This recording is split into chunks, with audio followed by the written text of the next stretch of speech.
A government watchdog warned on Wednesday that U.S. District Judge Aileen Cannon's oversight of the federal case regarding former President Donald Trump's handling of classified documents and alleged jeopardizing of national security undermines public confidence in the courts, due to her previous ruling on the matter last year, and demanded that Cannon be removed from the case unless she recuses herself. In a letter to Chief Judge Cecilia M.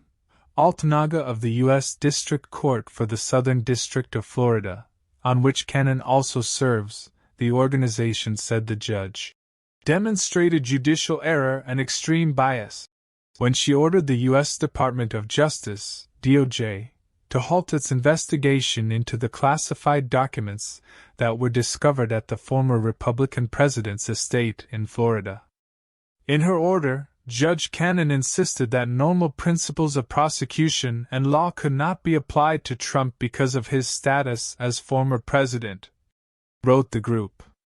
The unprecedented and unprincipled ruling demonstrated that Judge Cannon could not be, nor even appear to be, an impartial decision-maker. Free Speech for the People, FSFP, said Altanaga should remove Cannon, who was appointed by Trump and confirmed after he lost the 2020 election, unless she recuses herself within 10 days, under federal laws requiring judges to disqualify themselves when their impartiality might reasonably be questioned or when they have a personal bias or prejudice concerning a party.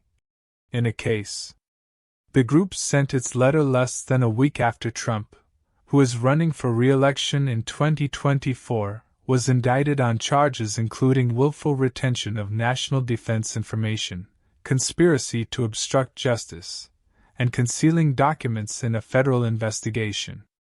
Appearing in court on Tuesday, Trump pleaded not guilty.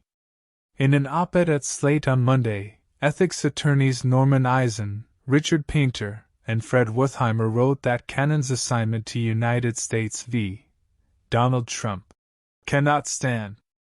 In addition to Cannon's deeply erroneous step of ordering the end of the DOJ's investigation and appointing a special master to oversee the case, they wrote, her statements and actions in the prior proceedings made clear her view that Trump is entitled to differential treatment than any other criminal defendant.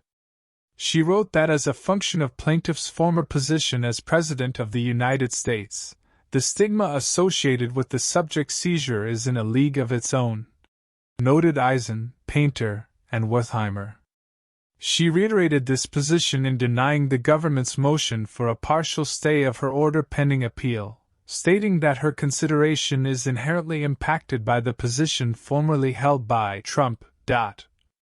FSFP pointed out on Wednesday that a panel of the U.S. Court of Appeals for the 11th Circuit unanimously overturned Cannon's ruling last year, calling it a radical reordering of our case law limiting federal courts, which, if allowed to stand, would violate bedrock separation of powers limitations.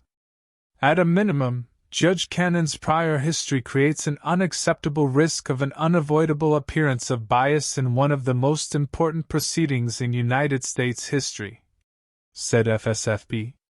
The public will view Judge Cannon as a biased decision-maker who opposes the prosecution, and who is prepared to enact unorthodox legal measures to favor Trump in court.